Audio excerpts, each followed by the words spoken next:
வணக்கம் நண்பர்களே, இன்னைக்கு நம்ம எபிசோட்ல unless as long as provided இதெல்லாம் என்ன, இதை பயன்படுத்தி எப்படி சென்டென்சஸ் ஃபார்ம் பண்ணுறது அப்படிங்கிறத எக்ஸாம்பிள்ஸோட டீட்டெயிலாக பார்ப்போம்.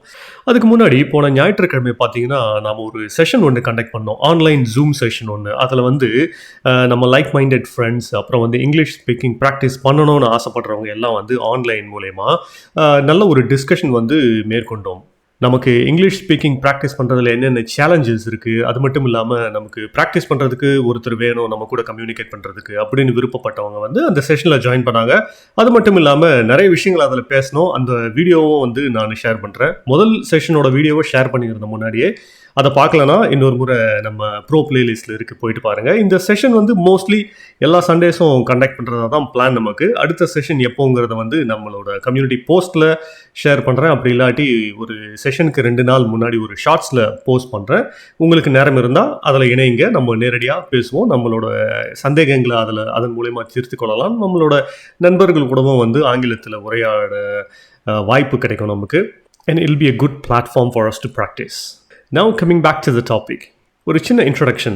Unless, as long as, and provided or conditional conjunctions that introduce clauses where the action or outcome depends on a condition.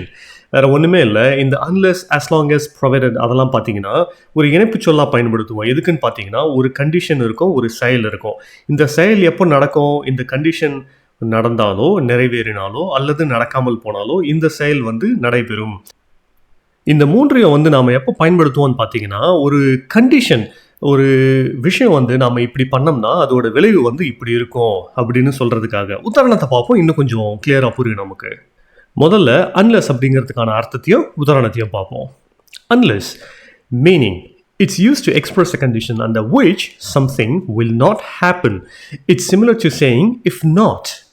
இதை ஒரு விஷயம் நீங்கள் இப்படி பண்ணாட்டி இப்படி நடந்துரும், ஒரு விஷயம் இப்படி ஆகலைன்னா அதோட விளைவு இப்படி நடந்துரும் அப்படின்னு சொல்கிறதுக்காக.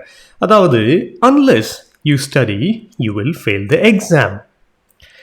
ஸோ இதுக்கு அர்த்தம் என்ன, நீங்கள் படிக்காவிடில், unless you study அப்படின்னா if you don't study அப்படின்னு அர்த்தம்.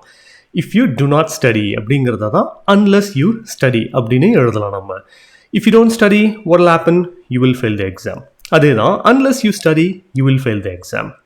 ஸோ இதே மாதிரி இந்த அன்லெஸ்ஸை பயன்படுத்தி உங்களோட சொந்த சென்டென்சஸ் எழுதுங்க பார்ப்போம். நான் ஒரு 2 எக்ஸாம்பிள் சொல்கிறேன்னு. Unless you work hard, you may not succeed. Unless you hurry up, you may miss the bus. இதெல்லாம் ஒரு சிம்பிளான உதாரணங்கள். இதை மாதிரி உங்களோட சென்டென்சஸ் எழுதி கமெண்ட்ஸில் சொல்லுங்கள். அடுத்தது as long as அப்படின்னா என்னன்னு பார்ப்போம். This phrase is used to express a condition under which something will happen, often suggesting a positive or desirable outcome if the condition is met. It's similar to saying provided that or if. அதாவது இந்த phrase எப்போ நம்ம பயன்படுத்துவோம்னா mostly positive or டிசைரபிள்னா விரும்பத்தக்க outcome அப்படின்னா விளைவு. போன விஷயம் பார்த்தீங்கன்னா அன்லெஸ்ங்கிறது மோஸ்ட்லி அந்த நெகட்டிவ் கண்டிஷனுக்காக பயன்படுத்துவோம் இல்லையா. இங்கே பாசிட்டிவ் விஷயத்துக்காக, நீங்கள் இதை பண்ணால் இப்படி நடக்கும். போன முறை படிக்கலைன்னா பாஸ் ஆக மாட்டோம் அப்படின்னு சொல்லியிருந்தோம் இல்லையா. அதே நல்லா படித்தா நல்லா மார்க்ஸ் எடுப்போம் அப்படின்னு சொல்கிறதுக்கு தான் இந்த as long as பயன்படுத்துவோம். உதாரணத்துக்கு as long as you study well, you will pass the exam. As long as you work harder, you will score very high in the exam. As long as you practice well, you will succeed.